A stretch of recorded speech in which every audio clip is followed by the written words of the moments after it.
Nasubukan mo na bang manghuli ng crabs? Kung hindi pa, tuturuan namin kayo kung paano. Charot! Kukuha tayo ng crabs but not in the sea cause that's so mahirap. Dito lang tayo kukuha sa crab fattening or holding pen. So, nahuli na nila ang crabs from the deep blue ocean and transferred lang here to keep them fresh and make them even fatter. So dito nga kami laging bumibili ng crabs dahil sure na fresh at sure na masarap talaga siya. Napakabait pa ng mga may-ari. Ay, gusto ko to active siya. Mahuli ito active.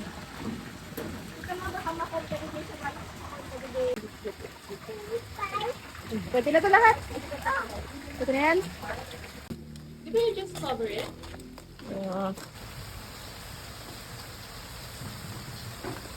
So yummy! Sa uulitin!